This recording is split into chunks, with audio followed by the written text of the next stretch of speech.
Welcome to Lokad, broadcasting today live from our, frankly, lovely new studio. We're closing 2024 with an inoffensive and light-hearted topic. Based on his discussion at SC Tech, Joannes Vermorel, to my immediate left, will explain his perspective on why AI initiatives in supply chain are probably doomed to crash and fail. Feel free to submit your questions in the live stream at any point, and we'll get to those a little bit later. While you're here, subscribe to the YouTube channel and follow us on LinkedIn. And one last piece of housekeeping before we start talking about how much smarter we are than everyone.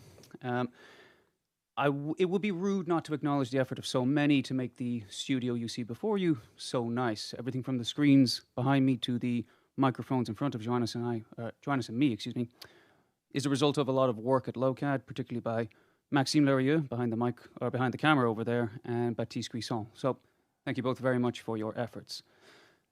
And with that, Joannes, I ask you, why are people so stupid? Generally speaking, I think it's the curse of the human species, myself included.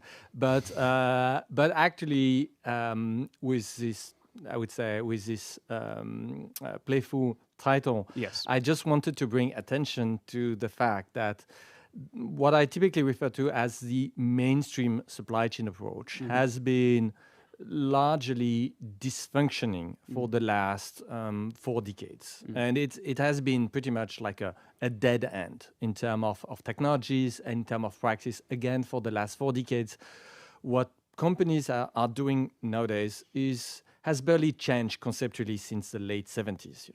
It's the same numerical recipes, the same ideas, and it's not working too well.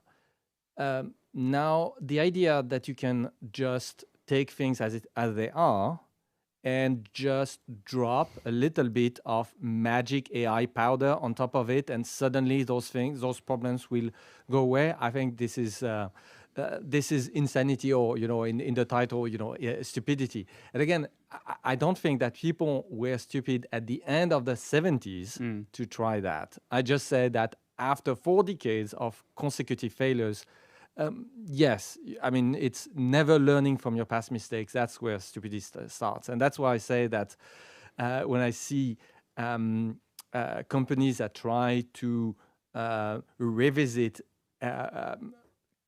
sticking to the same approaches, the same processes, their supply chain with generative AI, I don't need to wait and see how things will unfold. I already know that it's just not going to work. It's just going to be a big waste of time, energy, and money.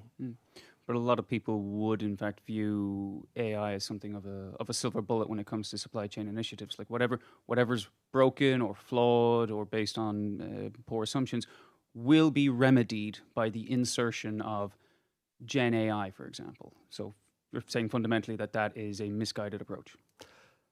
Absolutely. I mean, let's pause for a second. Let's imagine that ChatGPT was as intelligent as an engineer that comes out of MIT. Excellent. We have artificial general intelligence for himself. Now, it turned out that a lot of competitors of Lokad for the last 4 decades have done exactly that. You take engineers from MIT and you give them a big supply chain projects, and the ambition is to eliminate spreadsheets. You want to automate the decisions. And they are very smart, and you've taken very smart people. You give them budget, you give them time, and yet they have been failing. And those failures are not exceptional. Pretty much any company that I know of that is above, let's say, $1 billion of turnover and older than, let's say, 20 years old has probably 3-4 failed supply chain attempts, supply chain initiatives under their belt, of initiatives who were intended to eliminate spreadsheets by introducing, smarter, much more integrated numerical recipes, and they failed. So now the question is that, okay, if you failed with using very intelligent engineers, why do you think that using something that is, I would say, an inferior intelligence, because let's be honest, ChatGPT is not yet, human level intelligence. So why would you think that it's going to succeed? You see, the thing is, automating intelligence, the benefit is cost. So for example, for things where it works, at Lokad, we have robotized the translation of our website. So now, if you look at the Lokad.com website, it's available into many languages. For a decade, we did that with professional translators. It is now done automatically with LLMs. Excellent. You see, what we have saved is a matter of cost, but fundamentally, it was a problem that we already knew how to solve manually with people. So AI did not, solved an unsolvable problem, which was translation. It just let us do that cheaper and faster, which is great. But now if we go back to the initial problem, which is, let's say, predictive supply chain optimization, if all your previous attempts have failed while you had very smart engineers at your disposal, why do you think that having less engineers and a little bit more, I would say, a little bit more of fancy instruments would really make a difference? Well, again, so what you just touched on there, right there at the end in particular, leads to this question, which is when you use the term stupidity, I just do want to unpack that a little bit. I know it was deliberately provocative. I understand that. But even still, when you talk about companies, let's say, making decisions based on faulty assumptions, and we'll get into the weeds on that, we'll get into specifics, but when you say things like companies repeatedly making mistakes, that's one form of error, let's say. And maybe you could classify that generously under stupidity. There is also an alternative, which is ignorance. And ignorance is neutral. So stupidity, dumb, imbecile, moron. These are terms that had originally were in the psychiatric literature. They actually refer to cognitive impairment. Yes. So they do denote, a very specific meaning. Ignorance is neutral. So like you and I have IQs in like 180, somewhere like that. on a bad day, 180. But we're both ignorant of many things. Like I know nothing about botany. I know nothing about how shoelaces are made. But I'm not stupid. I don't lack the neuro infrastructure to learn these things. I just don't have the time, or I don't have access to the information, or I don't even know about the existence of the information. So again, to come to the question, you have companies making bad decisions, resulting in terrible or suboptimal outcomes. And then you have companies that don't actually know of the existence of alternative paradigms, let's say. Do you see that as two fair representations of the problem, or do you see it just it's just people being stupid and making mistakes? I mean, yes, it is a fair representation of the problem, and which brings us to the case of what is it exactly we are looking at? Because that's when we look at the specifics, then we can decide whether we are talking about stupidity or ignorance. But then we have to look at the specifics.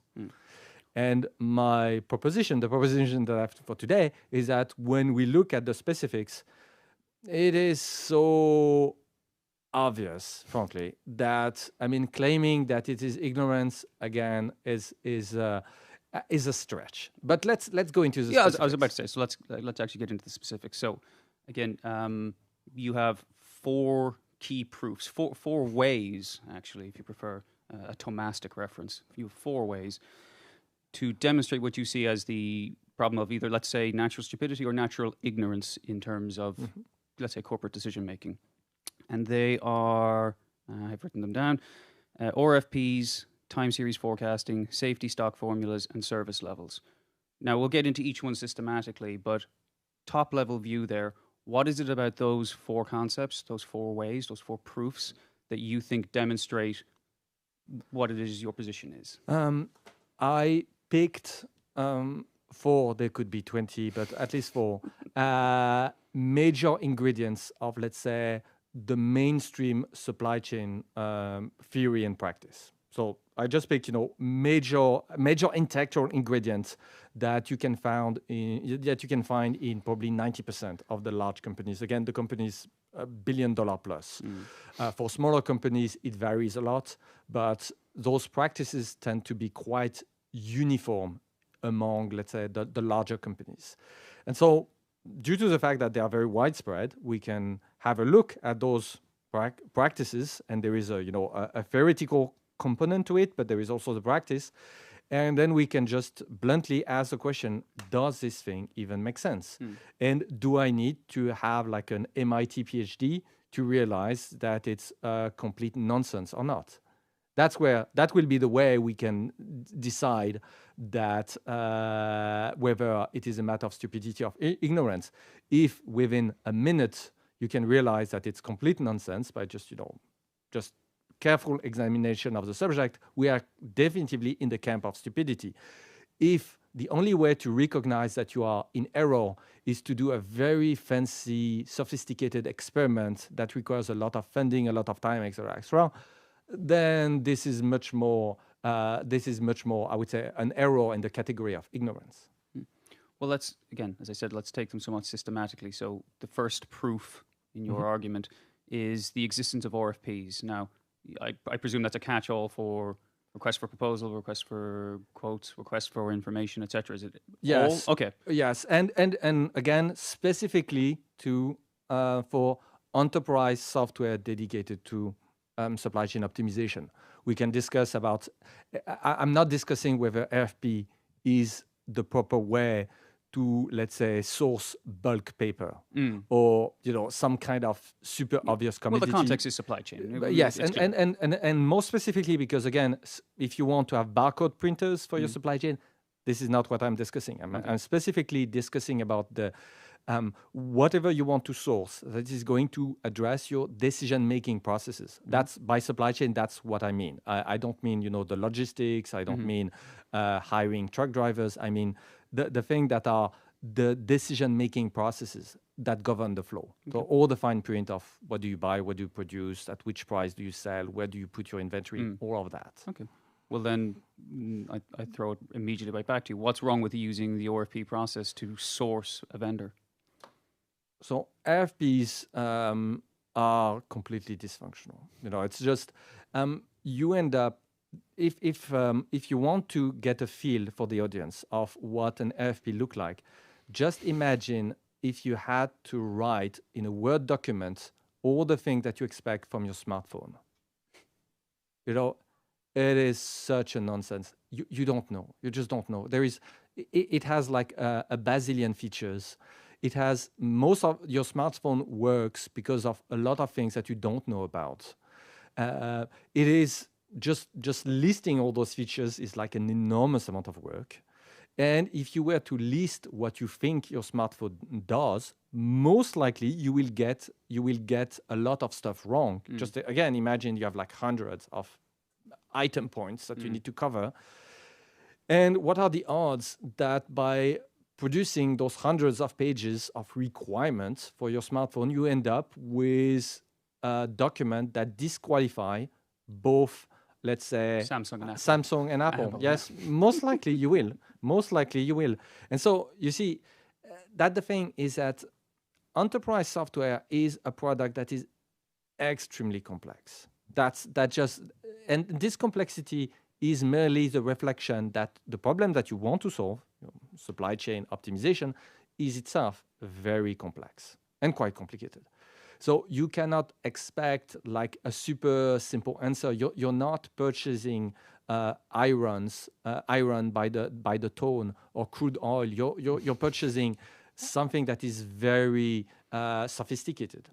And though that means that you have no vendors that are selling, they are not a substitute for one another. There is nothing there is not one-to-one matching between what the vendor X is offering compared to the vendor Y. And the problem with RFP is that it assumes that you already know exactly your solution, that you can have like a complete specification, and then you want to channel supposedly a large number of vendors into your list of requirements. In software, it just doesn't work like that. I mean, literally, producing a good piece of software takes about a decade, give or take. So no vendor is going to radically adapt their technology for your RFP. You are channeling everybody through, I would say, hundreds of pages of nonsense. The interesting thing is that the process is anecdotally is making so little sense that usually when we get RFPs, we end up with having something like 400 to 600 questions. And people, and those questions are full of spelling mistakes. Very frequently, even the name of the client company itself is misspelled in the document because people could not care. Could not care about the questions themselves. It has been delegated to interns, to consultants, to whatever. And so you have this game where you produce a huge amount of paperwork. And so you start by collecting a huge amount of paperwork, that's those 600 questions. Nobody even knows what half of the question means because they are so badly phrased. Most of the questions are not even questions, but they are requirements. In disguise. And then the vendor reply with, again, maybe dozens, possibly 100 pages of answers that nobody reads. And there is various state of committee that goes in stages through that. And the idea that you will have, at the end of the day, a rational decision that come out of this completely irrational process is just mind-boggling. You know, it is. There is nothing in real life. If you as an individual have to make a decision, you will never engage in such a insane process. Why do you think that suddenly, just because you are operating for a large company, what would otherwise appear completely insane in your daily life would suddenly make sense just because it's the practices of a large corporation? It doesn't. Well, again, so there's a couple of points to tease apart there because there's a lot. So, first of all, is your criticism about... Oh, sorry, let me go back. I've seen some of the RFPs you're talking about. I've seen some of the examples, like do you still have a fax machine? Where do you keep do you store your fax reports in fireproof cabinets? I mean, I've seen these things. Of course, that's utterly nonsensical. Okay, that's an RFP in its current state. Are you saying that, like, in a vacuum, so divorced of any poor execution, just in a vacuum, in general, the concept of RFPs to try and find a piece of software is just an utterly insane thing to do? And if the answer to that is yes, please explain what the alternative would be. No, the idea of doing market research is not insane. Obviously, if you want to pick a vendor, you have to do some market research. The idea that you have to operate through the established practices of RFPs is nonsense. That's my point. You know, my point is that those practices are deeply flawed, deeply flawed. And when you have a process that is completely dysfunctional, then improvisation is much better. You see, that the thing is that if you are doing something that is not working, that is so terrible, stop doing it. And pretty much anything else will be better. Anything that is not even more bureaucratic. So my take is that in those large companies would be better served by just an informal process, and that's it. You see, you can do, if you are willing to entertain the idea of having a superior version of the process, then there is also alternative path. It's discussed in one of my lectures for adversarial market research, where I outline a better way to do it. But even in absence of knowledge of this superior way, just removing this nonsensical process would already be an improvement. You see, that the thing is that having a super bureaucratic process is not a good thing. It is a terrible thing. It slows everything down. It dilutes the responsibility of everybody. It adversely select vendors, which means that the good vendors, imagine again, we go back to Apple. What do you really think that Apple, if you do an RFP for them, will actually pay attention to you? They will modify their precious iPhone to please your corporate requirements? No, they won't. So what you're effectively doing is have the good vendors opting out on their own from your market research, which is complete nonsense. That's the opposite of what you want. So my take is that, you see, when you have something like cancer, remove the cancer. And do not think do not ask yourself the question, what do I put in place of the cancer? If you've removed the cancer, you've already done something that is good. It is an improvement. Now, we can then discuss what could be even better with what to put in place. But the first stage is to acknowledge that when you remove cancer, you are improving the situation. And it is, and unfortunately, and that's where I come to the bureaucratic, I would say, stupidity, is to think that the only alternative to a bureaucratic nightmare is another sort of bureaucratic nightmare. This is complete nonsense. And clearly it, I've never seen in 15 years of business any RFP that was not deeply dysfunctional. It's only variations between the circle of hell. You know, some RFPs are like fifth circle of hell, some others are like ninth circle of hell. It's just variations in terms of nightmarish intensity. But otherwise, it is uniformly super bad. So that was Thomas Sowell and Dante Alighieri in the space of 60 seconds. That was very good. Well, actually, that transitions from the first point, which if you talk about RFPs and the criticism of RFPs and RFQs, etc., that's sort of how you might select an AI vendor. Exactly. And so if I could just finish the question, because I'm transitioning a bit, sorry. The second point, though, is once you have selected an AI vendor, this is where we move on to the second point, which is time series forecasting, which you cite as the second proof of why your AI initiative is going to fail. Now, this is once you've already selected a vendor. What's the problem with time series? So once you've selected, so first, you're going to most likely, thanks to your RFP, select a very bad vendor. That's a given. You have like a process that is making no sense whatsoever. So most likely you will get one of those worst vendor that specialize in doing everything that ticks those RFPs, no matter the amount of nonsense. Mm-hmm. So you are already in a position where failure is almost like a given, even if the vendor was kind of not too dysfunctional, but you've really selected the dysfunctional vendor in the first place. Now, which brings me to indeed time series. Now, time series are like the alpha and omega of the modern mainstream supply chain perspective.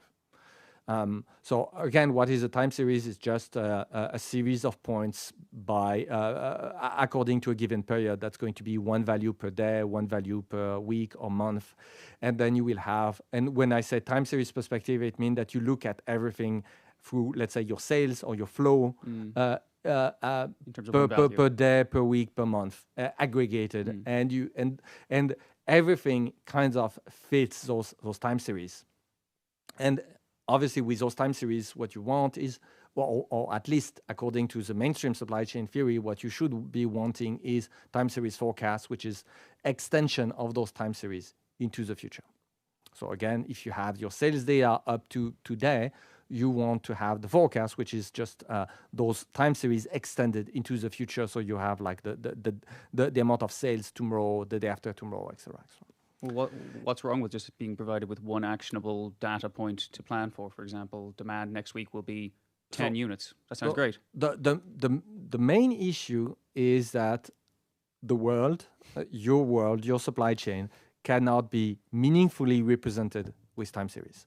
So, and what does that mean? Well, let's start with a super basic situation. You have a product that is selling steadily, 1,000 units a day. It has been selling 1,000 units a day for, let's say, the last 3 years. Super nice. Okay, what is the future looking like? Now I'm going to look at two different situations that have the exact same history. Situation number one, you have 1,000 distinct clients. And they are once in a while, ordering one product.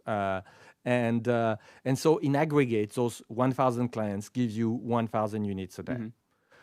Mm-hmm. Some clients are going, some clients are arriving, but it's very stable. Okay, so that is generating the time series. Now, what does that tell you? Well, that tells you that you have like a very steady demand that seems fairly robust. 1,000 clients is not millions, but it's not like zero. So that looks good. Now, second situation is you have 1,000 units a day, but one client. And they all come from this one client. And yes, this client has been very steady. They have been ordering 1,000 units a day for the last 3 years. Yes, but it's one client. Now, what are the odds that demand could drop tomorrow to zero and stay at zero forever? Obviously, from the first perspective, where you have 1,000 clients, I would not say it's impossible, but this is very remote. It would, even if you had like a catastrophic brand damaging event, most clients would not even discover that. Even if you had like a massive case of fraud, you would have still, hundreds of clients that do not hear about that for months. So what I'm saying is that the odds that all those clients in perfect coordination would just stop purchasing from you the same day is not impossible, but it's very, very low. But it's a very, very low. It's a trivial non-zero probability. Yes, we are talking in a 1 in a million, probably sort of possibly odds. It is rare. Now, but the opposite. But the opposite, if we have just one client, then it just take a single manager that decide that they pick a different supplier, and bam, you go to zero. And if you say that you are going to, this is a loyal client, but you're still going to lose those sort of loyal clients once in a decade or so, we are talking of something of the order of 0.1% chance. It's not like 1 in a million. It is several orders of magnitude more. So this is still improbable, but compared to the first one, it is something that will most likely happen in a few years. So this is given enough time, and given enough time, I mean, something like a decade, it is almost guaranteed to happen.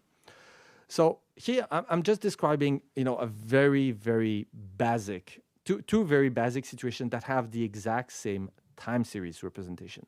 And that is the crux of the problem, is that time series are simplistic. You can have several time series, you can have several situations that are completely different, and yet they have the exact same time series. And that matters. Why? Why? Because your decisions are very different. If you have 1,000 clients, you can be very conservative with inventory. You can say, for example, we are going to have like a many months of inventory in stock because it's okay. If we lose some clients, we will adjust production so that we don't run into a large excess of stock. Even if we lose clients, we will still have time to liquidate the inventory.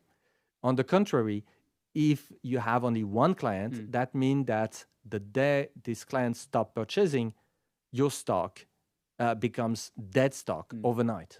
So all that you have is left, it's an guaranteed inventory write-off for everything that you have in stock. So you see, in terms of supply chain decisions, you have two very different situations that requires very different sort of decisions. And that's why I say time series are insane, is that the hypothesis is that if you frame everything as time series, which is exactly what the mainstream supply chain theory is doing, then you can make reasonable decisions. And what I say is, no, you can't. You can't, because time series do not let you capture some basic nuggets about your activity. You're just blind. And it doesn't matter if you have like more time series. It's not a problem that you see. Again, we go back to this one client versus 1,000 clients versus one client. It doesn't matter if you have more time series. You are still stuck with the fact that it's a bad representation of your data. It's a super simplistic representation of your data. Well, sorry, again, just to make sure, to unpack, we have 200 IQ, but for anyone who might not know what you're driving at there, from a risk management perspective, they are rather, you have to have different approaches there in terms of financial allocation because your exposure is different. It's very different. Okay. And again, if we look at perishable items in a store, then you see time series will let you, for example, represent your stock level over time. So how many units do you have in stock in your store for, let's say, yogurts? But the reality is that your products are perishable. So they have expiration dates. So if you have let's consider, again, you have 10 units in stock. That's a time series perspective. So the day before you had 11 units, whatever. So you have your stock level ongoing. That's a time series representation. And now you're thinking, I have 10 units in stock. Is it good or not good? Is it enough or not? Well, let me look at two situations. Situation A, the first, the 10 yogurts that you have in stock will expire a month from now. That's good.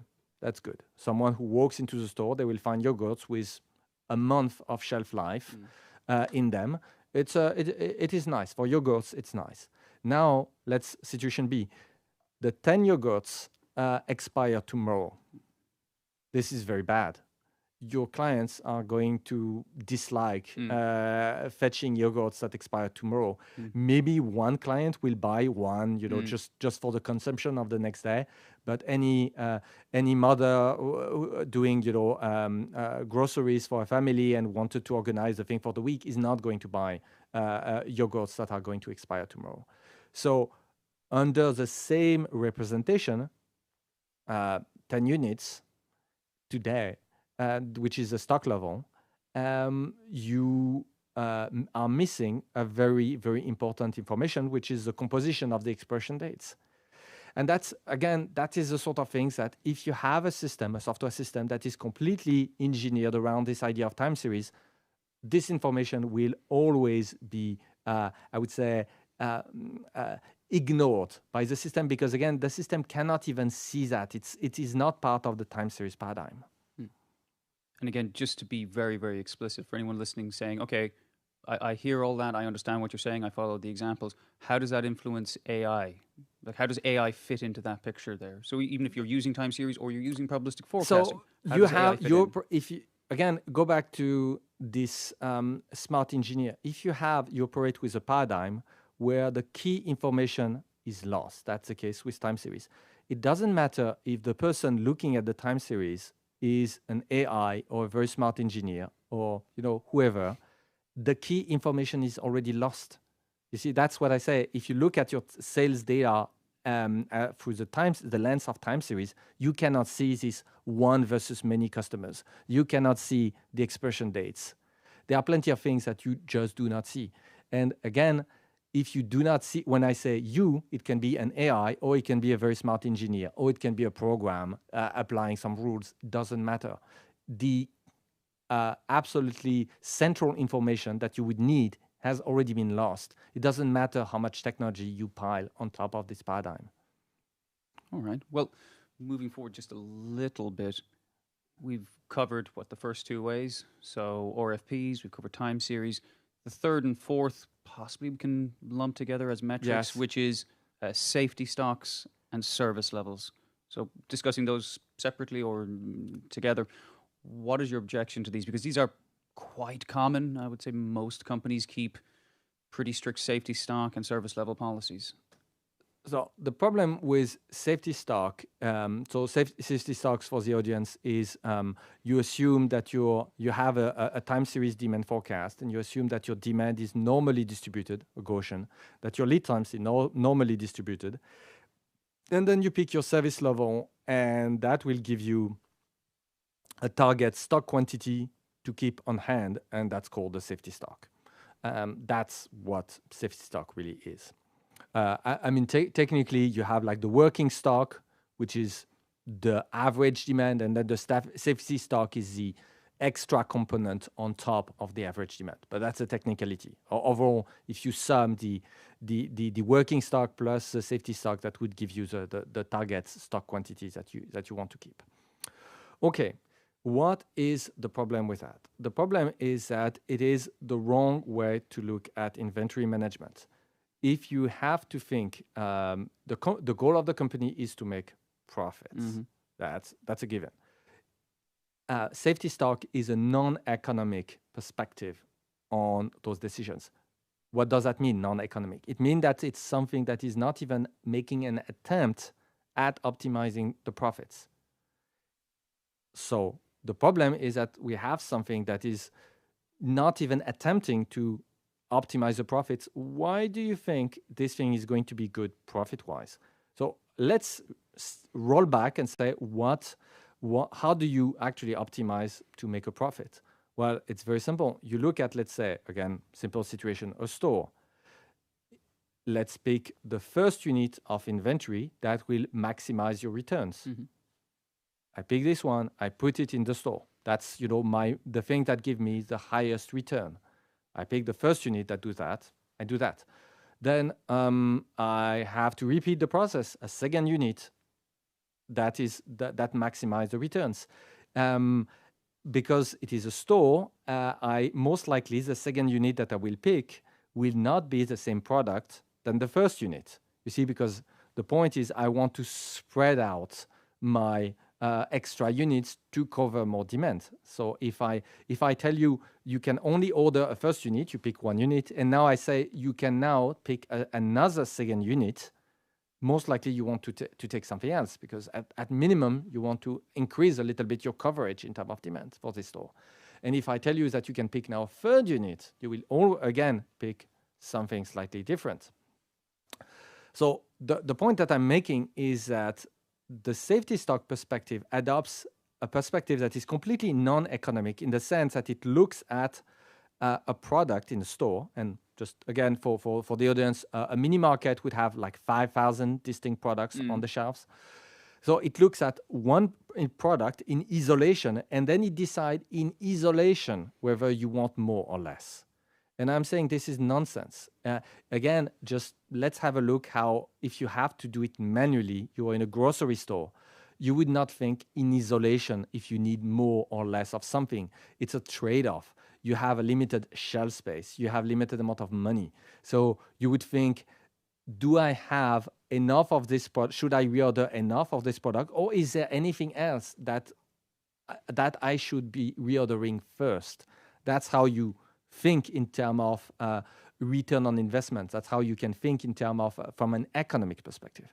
And what I say is that safety stock is a non-economic perspective. It is a mathematically, interesting perspective, at least from a educational perspective, maybe, for applied math students, just to give them like a small exercise or something.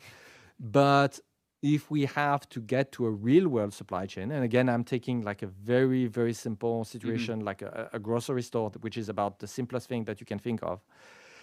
And we see that it's a non-economic perspective. So we go back to, we have a problem, Houston. It's this thing is just not even attempting to improve the bottom line of my company. This is just wrong. And the alternative that I've described is fairly straightforward. It is about let's pick the things that give me the highest returns, and I pick the first unit and then second unit extra.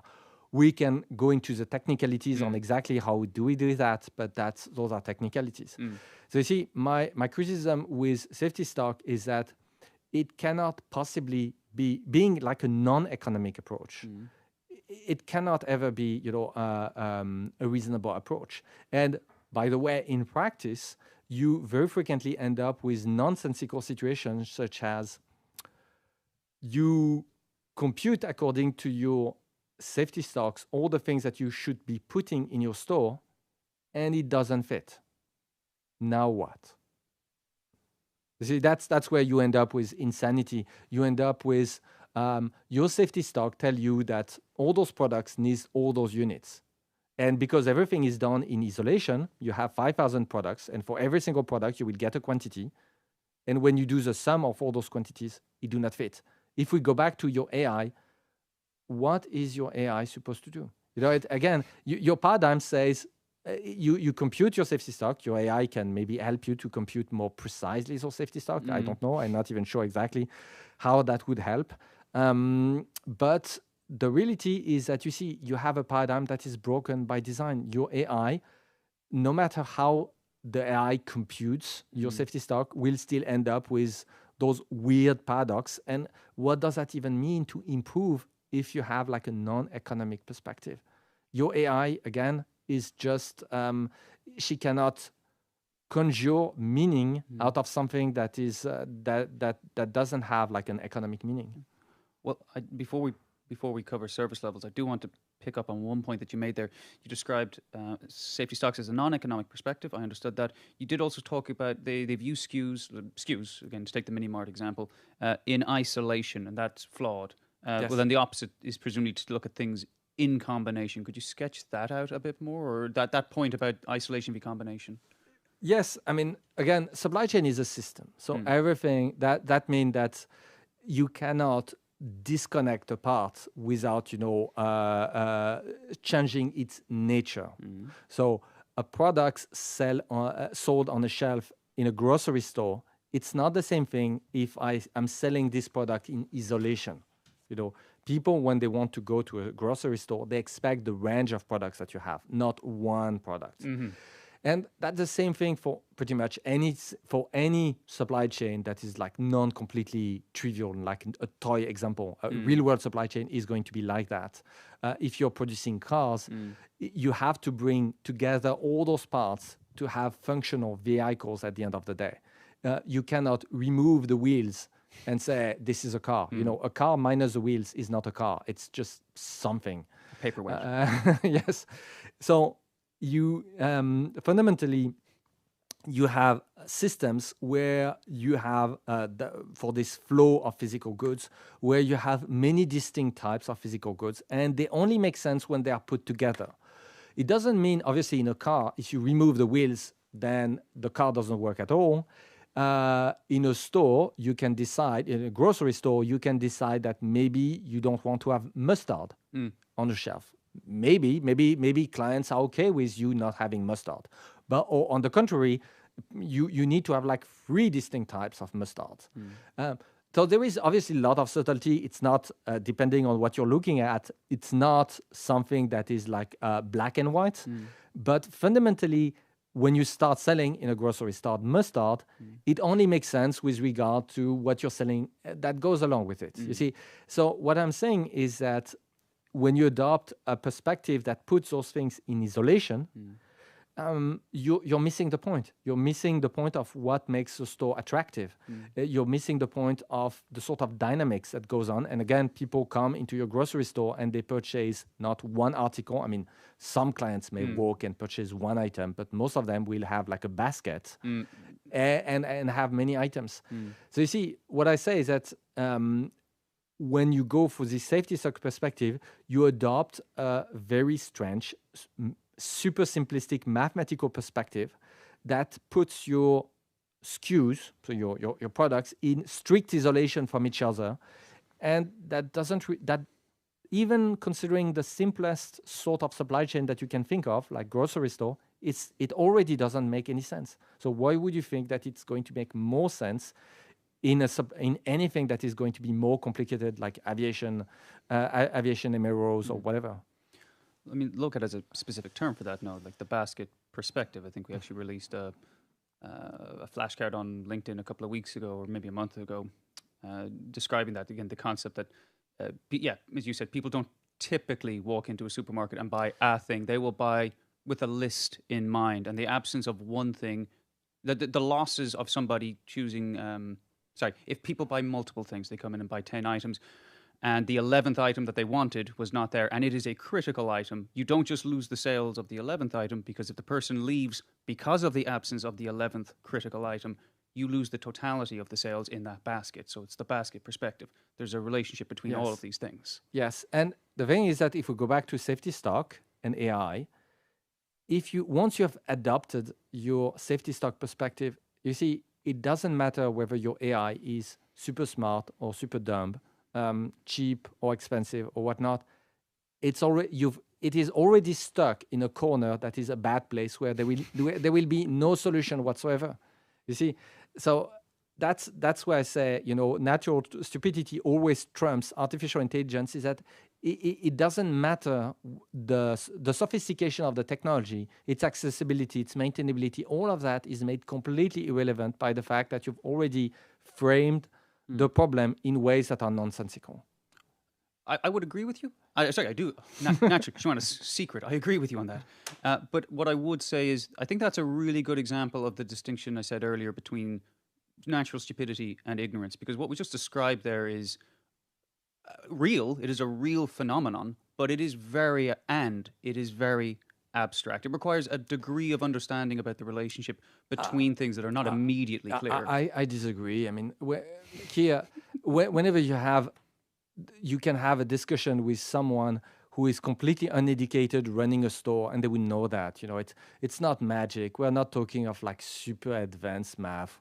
It says just go to any shopkeeper who has been doing that for a week, and they will understand that obviously assortment is something that matters, that you cannot think of the right amount of stock for a product in complete isolation of all the rest.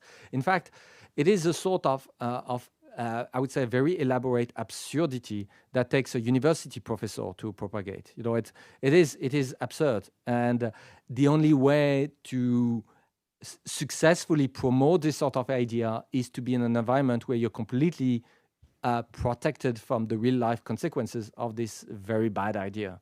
Because again, if you were to manage a store, you would not think like that. And you can do a test, just discuss with whoever in your neighborhood is running any kind of store.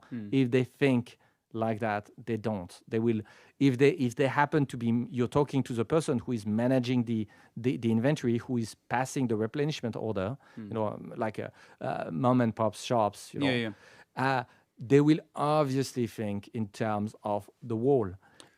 That's actually, again, we will get on to service levels, but just a very quick point on what you pointed out there. There is a distinction to be drawn, and I'd like to get your opinion on it.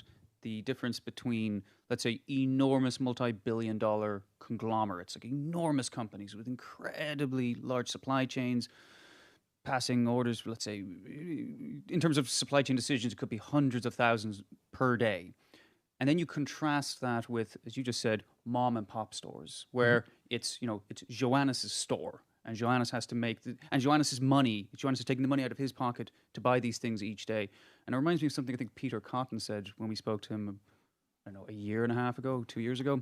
He was saying that you make very, very different decisions when it's your money on the table. And the way you think about the problem is very different when you have to take the money out of your pocket. So I'm just curious, why do you see very large companies is making bad decisions, but when you gave the example of go next door, there's a store next door. That's where the insanity lies, is that large companies do not make those bad decisions because despite they say they follow safety stocks, the people that they employ do not. That's where it becomes like insane, really insane. So what is the actual landscape? The landscape is you have university professors that say you have to do safety stocks. You have supply chain textbooks that say you have to do safety stocks. You have supply chain AI-driven vendors who says we have AI-driven safety stocks. Yeah, great. Then you have companies that have safety stocks-driven systems, or sometimes they are called buffers or whatever. There are various flavors. And then you, at the end of the day, you have supply chain clerks called, demand and supply planner, category manager, inventory managers. Again, titles varies, who are using their spreadsheet to do something completely different. And usually, the typical reaction that I get is when I discuss with those people, they tell me, oh yes, yeah, the safety stocks, yeah, I mean, it's part of our plan to use it. It's part of our plan. Next year, when we have enough maturity, we'll use them for real. But for now, we had so many problems. We are doing something completely different. So, you see with my spreadsheets, I'm doing things different. I know it's a mess, but it kind of works. But yes, we will, with more training, I will be able to use safety stock, one day. And that's insane, because the reality is that whatever this person is doing is actually something that is making sense. And this sort of alternative recipe is just the thing that makes sense. And safety stocks is just a charade, the ambient charade, that is not working, that has not been working for, again, if we go back to the work of Russell Lakoff, since at least 1979, we have people who had clearly identified it was not working already by the time. And by the way, this is the reason why spreadsheets can never go away under those settings. Because whenever you say, we are going to replace all those messy spreadsheets by software automation, it fails. and it fails because safety stock is a bad idea. And it doesn't matter if you have like AI-powered safety stock. It's still a bad idea. It's an idea that is so bad that it doesn't work. And so people try. I mean, when I say people, large companies try, fail, and go back to the spreadsheets. And people go back to the attitude of, oh, I'm doing something a little bit, my own recipe. I know when I will get more training, I will use safety stocks. But for now, I really need something that actually works. Well, on that note, because you have explained at length how safety stocks are flawed, I presume quite a bit of the same criticism applies to service levels. Again, they're not exactly the same, but in terms of decision-making processes, what is the policy that you're enacting to arrive at a decision? So explain what your problem is with service levels, please. So my problem with service level is that service level is like a super defective proxy for quality of service. In fact, it has almost like nothing to do with quality of service. So what you want is to serve your customers well. Okay, that's good. That's I would say a given when you operate a supply chain. Okay, now let's consider a basic retail store fashion. What does that mean to have, let's say, high service levels? Because if you equate high quality of service with service level, that means that high quality of service means high service level. That's if you say service level is a good proxy for quality of service, then high quality of service means high service level. That's what it says.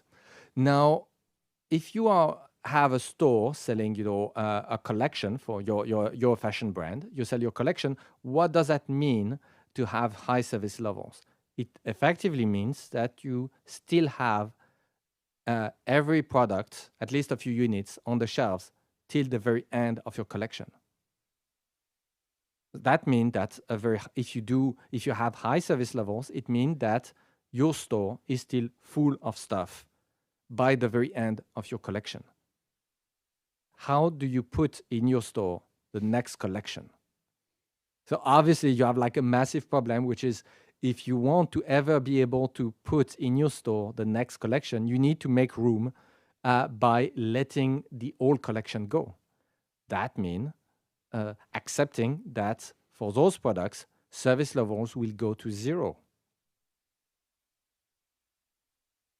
You see, and so then what we have here is a situation where clients can still be very satisfied despite the fact that you have service level at zero for many products. Why? Because as some products, are phased out, other products kicks in, and your clients are still very happy. So what we have demonstrated here is that there is no correlation whatsoever between quality of service, which is something that only exists in the eyes of the client. It doesn't exist in your computer systems. Quality of service only exists in the eyes of your clients, and what you measure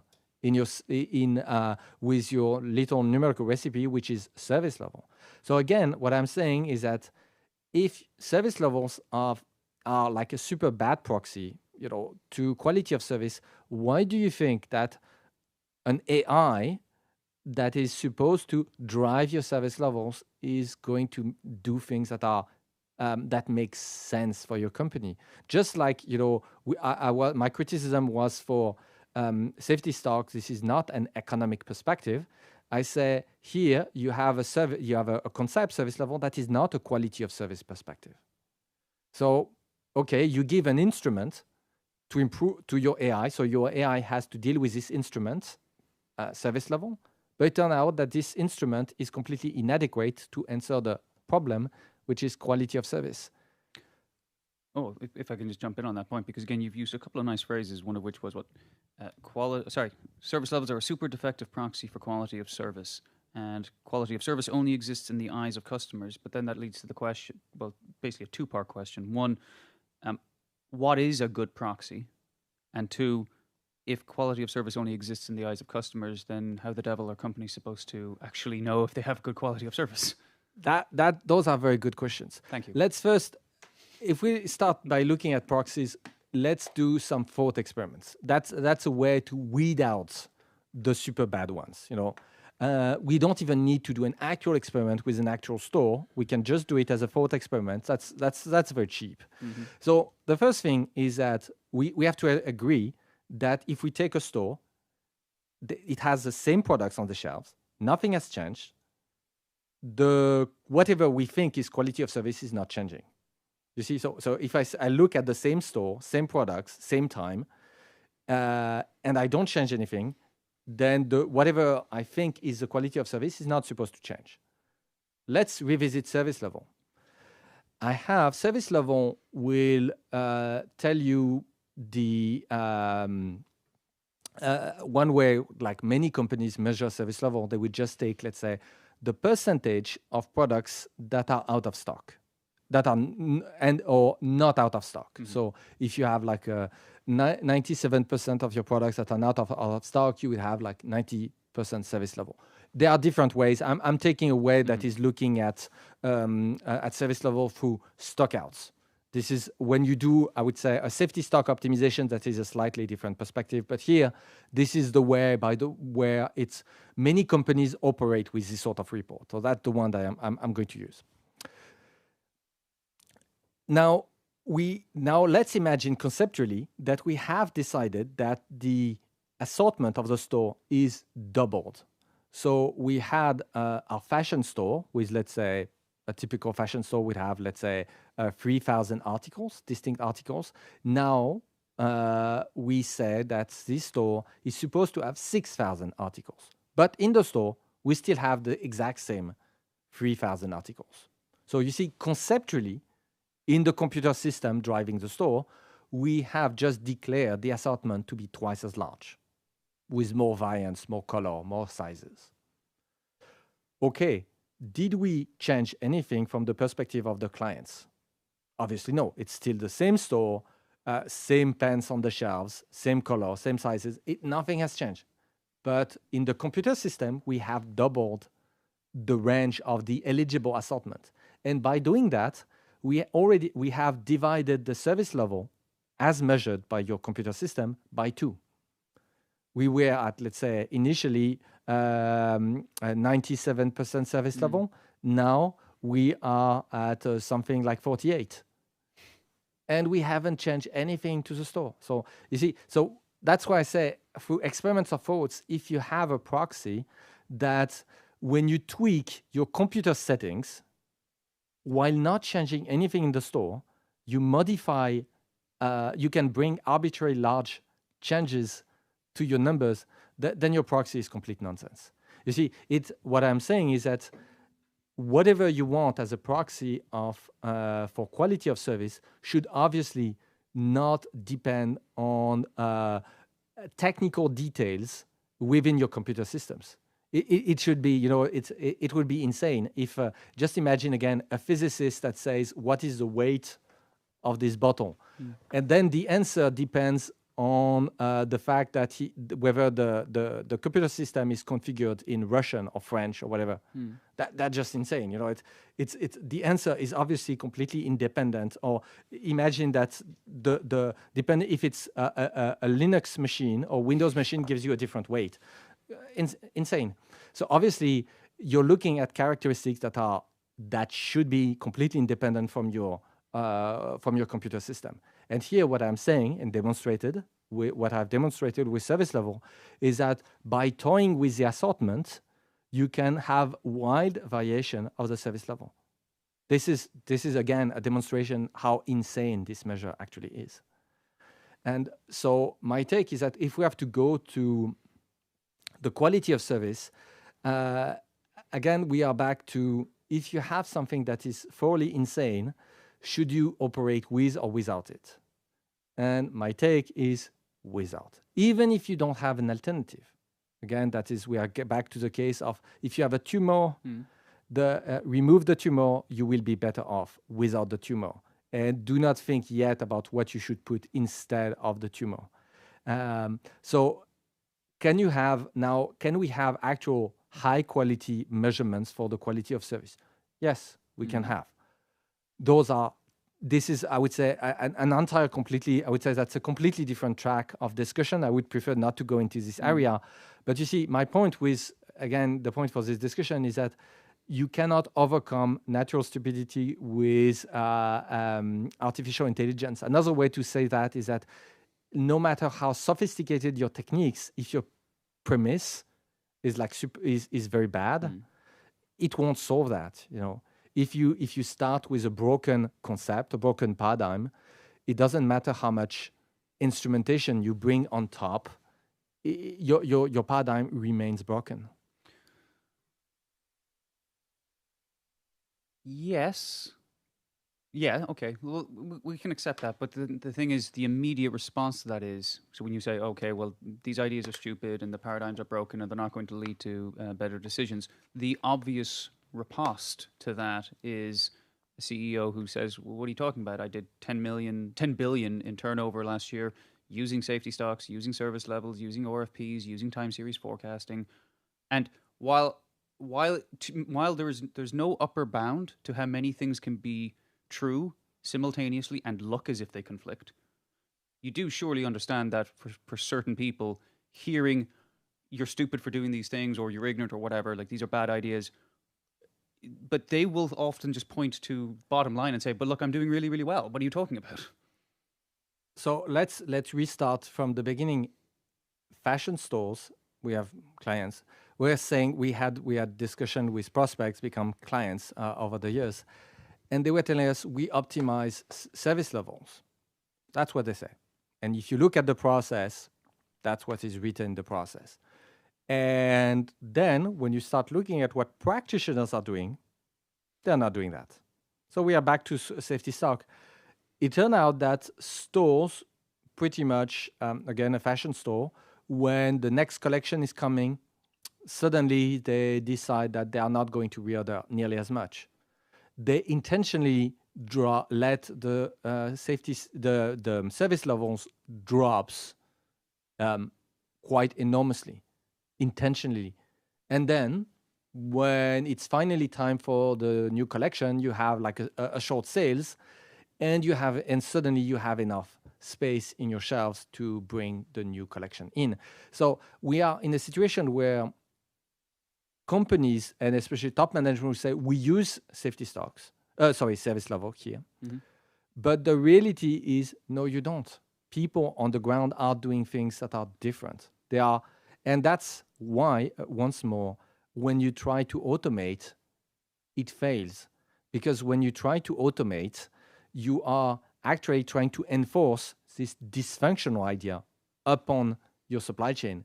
And it conflicts with reality, and thus it fails. And thus people go back to the spreadsheets.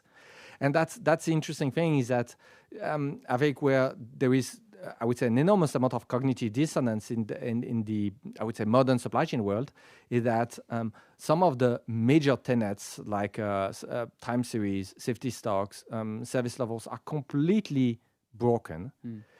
People in practice do things that are completely different with the spreadsheets, and they take, instead of taking service levels as something that is to be enforced, they just take it as an indicator and do things with a lot of leeway. So if we transform the question as, is it fundamentally bad to have service levels as an indicator somewhere? I would say no. It's just one descriptive statistics among many other descriptive statistics. It's here in this area you can have plenty of descriptive statistics. They are neither good or bad. They are just like more or less organized, and they are going to give you more or less insight on what is happening. But that's where the supply chain theory tells you something very different. They don't say the service level is an element of descriptive statistics. They will tell you it's your target, and you should produce decisions that are matching this target. And what I'm saying is that people in large companies are almost invariably not doing that, and they are right. And just like safety stocks, if you ask them, they would say, "Oh yes, we have our targets of service level. Yes, we need more maturity, and one day we will do it. But for now, we need something that works." As you see, we are back to this sort of insane sort of position where practitioners are aware of that. They are doing something else, and they think about this as something that they will do when they grow up, when they have more maturity, possibly when they have some AI to support them. But it's not going to happen because the concept is broken. As a piece of descriptive statistics, it is okay. As a piece of policy making for your company, it is completely defective. Well, how to frame this? If the argument is, and you can correct me where I'm wrong, but if the argument is that you have companies where they have these policies, they have these metrics, and practitioners are just disregarding them, but there are some companies that are doing really, really well. Are you saying that they're doing really, really well by blind luck and instinct of practitioners just putting their fingers in the air and guessing and happening to guess correctly? No, I'm just saying that many of those problems, as long as you don't use a completely defective approach, you can have crude solutions that still work for you. You see, again, the amount of skills it takes to properly manage, a local neighborly grocery store is not. It doesn't require a PhD from Stanford. You can do that with much less. You can even, incrementally discover what works, what doesn't work. So what I'm saying is that those companies can enjoy success, obviously not thanks to this supply chain theory. And they have people with a little bit of experience have uncovered some numerical recipes that just kind of work. They work decently enough. And the proof that this theory is not working is, again, that all those large companies have tried to automate the processes many times, like pretty much like once every 5 years for the last 3 decades. And it failed every single time. And people went back to spreadsheets every single time. Why do you go to the spreadsheet? Safety stock formula is super straightforward. Steering inventory decisions to match service level targets is super straightforward. In terms of coding, this is like piece of cake. We're talking of, in total, 50 lines of code, maybe less. So if it was working, it would already be deployed, and all those, the work of all those people would already be automated. And my argument is that it's nowhere near being automated because those paradigms are broken, and thus they cannot be automated as such. And what those spreadsheets used by supply chain practitioners contains are alternative methods that are usually relatively simple, that happen to work, but they are incompatible conceptually with both safety stock and service levels. Well, then, what practical strategies do you think that supply chain practitioners can now use to try and make more economically sound supply chain decisions? So you see that if we try to go back to AI, the thing is that you have to give up on this illusion that the concepts that have been taught, that you've learned at school or with some association for supply chain training, those concepts are just dysfunctional. And so if you try to bring sophisticated instruments, maybe generative AI or deep learning or blockchain or whatever you can think of, to that, it's just not going to work. So the first step is to recognize that you have a paradigmatic problem. It's a big word to just say, we just have this theory that is all wrong. And it turned out that what we were doing pretty much, instinctively is kind of the better way. And now, if you want to do it really the fancy way, you can try to formalize this economic instinct, which is just don't do something that is super damaging and costly for the company. That's just the more formal way of saying the same thing. And then maybe once you have the right perspective, then you can bring the fancy technologies. And that's pretty much what Lokad is doing. But the bottom line is that it starts by properly framing the problem with a perspective that makes sense. As long as you're stuck in a dysfunctional / stupid perspective, I would say being a virtuoso in technology is irrelevant. And that's the sad part. That's why I can say with relative assurance that those AI vendors will fail. It's because it doesn't matter if they're talented or not. It doesn't matter if their tech is very good or very bad, if it's cheap or outrageously expensive. All of that is completely inconsequential. It will not work because the premise on which they work are broken. All right. Well, Joannes, thank you. I don't have any more questions, but I will transition now to some of the questions from the audience. Thank you very much. So, in no particular order, referring to the 4 proofs, your 4 ways. So, RFPs, time series, safety stocks, and service levels. If these practices serve companies so poorly, then what, in your opinion, prevents management teams from simply discarding them?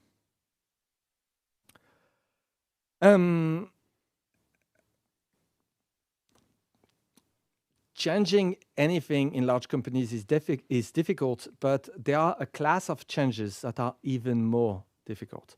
As a rule of thumb, I have seen that in any company, no matter the size, removing anything is, let's say, 2 orders of magnitude, so 100 times, more difficult than adding stuff.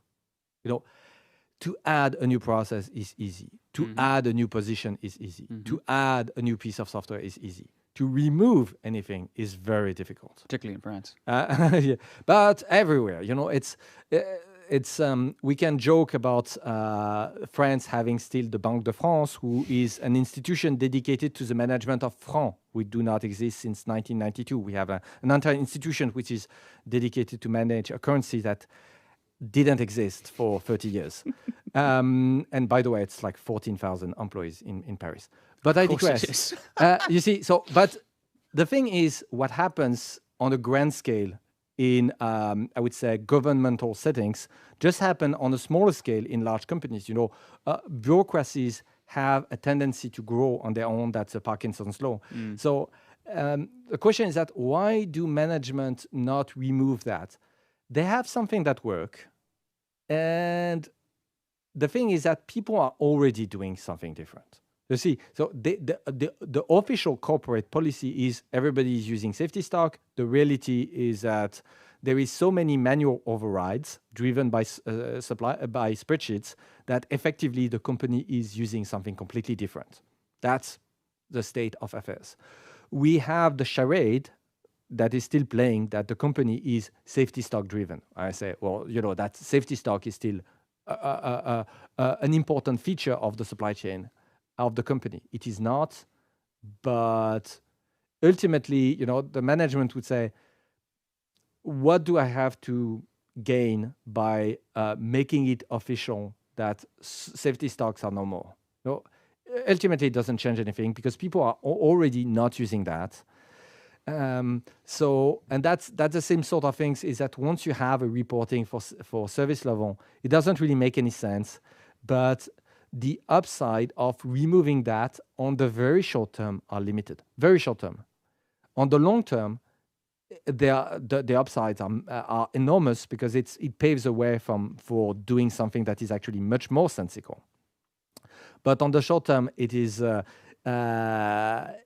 there is limited benefits, and again, adding stuff is much easier. And if we go back to AI, that also explains why there is so much, I would say, eagerness to embrace AI technologies. It's additive. We are going to add another class of stuff in the organization, and that's I would say very nice and easy, as opposed to say we are going to remove entire class of stuff that are just in the way to make the company more efficient, more profitable, serve the customers better. It's much more difficult for a manager to say, I'm just going to remove people and things are going to work better. Just imagine again what happens with Elon Musk at Twitter when he say, well, I just fired 80% of the staff, and Twitter, now X, is more fluid than ever. It has more users than ever. And overall, they have added tons of features that the previous team that was 5 times as large could not do during the previous decades. That reflects, the power of subtracting things, but it is extremely difficult. It is very, very difficult. So I would say those things are not moving because removing anything is extremely difficult, even if it's critically important. Thank you. Next question. It's very well written. Considering your historically blunt dismissal of human override, do you consider that to be an example of natural stupidity? The natural overrides? Human override. Human overrides. I mean, it depends. If we are overriding a numerical recipe that is completely nonsensical, it is good. What I'm saying is that where the things get even more crazy is that if you end up with these situations where your numerical recipes are nonsensical. So when you say numerical recipes? Numerical recipes, it's whatever computes your supply chain decisions, how much you should order, how much you should produce, where you should allocate the stock and whatnot. Thank you. So you have numerical recipes that are nonsensical. Thus, it is absolutely normal to manually override those insane outputs for the decisions. And now what happens is that you end up with many, many people in the organization who spend their entire days overriding decisions. As far as I'm concerned, this is necessary because otherwise the company would just run into a wall thanks to those completely nonsensical decisions. Now what happens? Bureaucracies expand. Always. That's a rule of Parkinson's law. Bureaucracies expand. If you have people who spend all their days overriding manually numerical decisions, you will have then people that will spend their entire day gradually overriding numerical artifacts. So what is an artifact? An artifact is just something that exists in your system. Like a service level. Like a service level. Like a forecast. So like a daily forecast, like monthly forecast, like a budget or whatever. Something that you can toy with this number. It has no tangible effect on your business. It could have a negative one. Negative, I would say, if there are decisions that are derived from this artifact, maybe, but very frequently, decisions have no bearings on artifacts, I would say, have no bearings on decisions. So just think of it as toying with KPIs and whatnot. It is going to be inconsequential, except maybe in the eyes of the management, because you have a number that is more better looking. But so again, bureaucracies expand. So you started with a situation where you had people that were manually overriding decisions. That was necessary. And now bureaucracy expand. You have a lot of people who are overriding artifacts, numerical artifacts. So stuff that don't matter. So that's going to be people toying with ABC classes, people toying with service level, people toying with coefficients for safety stocks, people toying with seasonality coefficients, etc., etc., etc. The list is endless. And what I'm saying is that yes, those overrides are completely insane and useless. And by the way, the approach of Lokad, and that's why people were mentioning I'm very dismissive, is say, if you have a numerical recipe that is sane, there should not be any need for a manual override. If you need to manually override your result, it's because your numerical recipe is insane. I'm talking of a decision. So if the decision is insane, you need to fix the numerical recipe and keep fixing it until there is not a single line anymore that is insane. As long as you have your numerical recipe is producing insane decisions, you need to keep iterating to fix it. No exception. And so that's why, by the way, Lokad, we are very dismissive generally of those manual overrides, is that the overrides of the decisions just reflect that you have bad numerical recipe, and the overrides of numerical artifact just reflect bureaucratic busywork that is completely pointless in the first place, and that could be eliminated entirely and you would still not change anything for the company. Yeah, it's treating the symptoms and not the cause, essentially. Yes, exactly. And also, again, acting in the interest of bureaucracies. Again, that's a Parkinson's law. Bureaucracies tend to grow. So if you multiply the amount of clerks that you have to do those manual override by a factor 10. You will have 10 times as many updates of those values.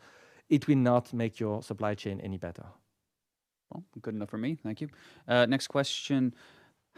It's two parts. How have ERP systems made the problem worse, and why can't they handle probabilistic forecasts? You only implicitly touched on probabilistic forecasts earlier, but feel free to expand. So ERPs have made the problem worse, I would say, thanks to market researchers, mostly by making the situation very confusing. So first, an ERP, there is no P in ERP. It's enterprise resource management. There is no planning involved. What you have is a system that is transactional. It is just to deal with a transactional flow. It's pretty much the electronic counterpart in terms of flow to your physical flow. And that is good. That gives you, the electronic representation of what is physically happening in your supply chain. That is good. Now, the problem is that planning is suddenly, so this is what I call a system of records. Yeah. Planning, suddenly we are entering the territory of system of intelligence, decision making. Now, why are ERPs made the situation worse? Is that vendors very quickly realized essentially by the end of the 90s, they had realized that systems of records, also, technically it's CRUD apps, create, read, update, deletes. All of that was like commoditized. It was already commoditized 20 years ago. Nowadays, it's like even more insanely commoditized. And by the way, if you want to have like a real application of generative AI, is as a productivity tool, which is superb to write code for CRUD apps. So now with basically ChatGPT, you can literally write apps that are to ERP-like super fast, because those things are simple. It's a lot of boilerplate. You have tons of it. It's incredibly repetitive. It's not like fancy engineering. So those sort of things, as productivity tools, AI works incredibly well to deal with ERM, enterprise resource management. Now back to this situation that has been confused. What you expect from your computer systems to deal with a system of intelligence, decision making, is completely different from what you expect from a system of records. An illustration is how much milliseconds can you afford to keep your system busy doing something? If it's a system of records, the answer is less than a millisecond. Whatever you do, it should be over in a millisecond. Why? Because your system, your ERM, let's say, relies on a centralized database. And this is a shared resource for everybody and every single process in your company. So everything converged to this one database. If you freeze that database for a millisecond, that means that everything else is going to be delayed by a millisecond. You would say, oh, a millisecond is nothing. Yes, but now you have 500 people doing that. Okay, it's not 500. It's 500 milliseconds of delay. That starts to become, so half a second, that starts to become noticeable. Now, what if a few of those requests freeze your relational core, I'm simplifying, for a second? Then suddenly you end up with a system that is very, very slow. Suddenly, scanning a barcode may take several seconds for the system to acknowledge what you just did. And this is, a lot of companies complain, oh, my ERP system is so slow. The answer is invariably, it is slow because you put stuff in this system that you shouldn't have. The ERM, enterprise resource management, should only deal with stuff that can be computed in sub-milliseconds time, so super, super simple. If you do something that is not like extremely simple, it means that you're going to freeze your system. You're going to, take resources that are going to somehow, freeze your system for a measurable amount of time. And if you have enough people doing that, and guess what? We're talking of large companies, so many processes, many people, your system is going to become incredibly slow. And that's exactly why ERPs nowadays are still exactly as slow as they were 20 years ago. Although in terms of raw processing power, we have computers that are at least 1,000 times better. The answer is, why is it still as slow? It's because there is an equilibrium that appears. If something is slowing the ERP so much that it takes multiple seconds for other people to get the system to respond, then the IT department is just going to shut down and prevent that. And you see, so they act as the police of the ERP consumption. And if there is someone who is excessive, IT is going to step in at some point and just prevent this person or this soft piece of software to create so much problems for the rest of us. And so there is this balance, and then it converges with an equilibrium, which is, it is slow but tolerable, which is why most ERPs are, super slow but not so slow. It would be unsufferable, because if you go in the unsufferable territory, then IT step in and just kill the thing. So we are back to now systems of intelligence. On the contrary, if you think about it, if you want to think about how you should do a store replenishment, you are going to look at years of sales history. You want to look at what happens with thousands, possibly tens of thousands of clients. I mean, it's obviously something that is going to manipulate a lot of data. That's obviously something where you want to invest a little bit more than a millisecond of calculation. Calculation is cheap. The problem is that if you have an ERM, your resources are shared with all the companies. So what you want is to have a system of intelligence that is outside the ERM. And then this thing can take as much time as it is relevant to invest to do those fancy calculations. So if we go back to the initial question, systems of records needs to deal with things that are transactional, that are very simplistic sort of rules. Probabilistic forecast is the archetype of the stuff that you don't want to have in your system of records. I mean, again, as soon as we start, when you say probabilistic forecasting, we are discussing of distributions of probabilities. Those objects, memory-wise, are fat. It's going to take a lot of space to have all those probabilities. You can be very smart in various ways, but let's be obvious. I mean, it is obviously introducing, compared to the raw data that you have, a lot of overhead. Your macro expanding your data to assess all those probabilities. So fundamentally, you have something that by design might be very powerful, yes, but pretty much by design, it's not going to be real time. If you start into fancy probabilistic assessment, you're not into the territories of real-time calculation. You want something where you can allocate gigabytes of memory and spend, let's be crazy, whole seconds of calculation.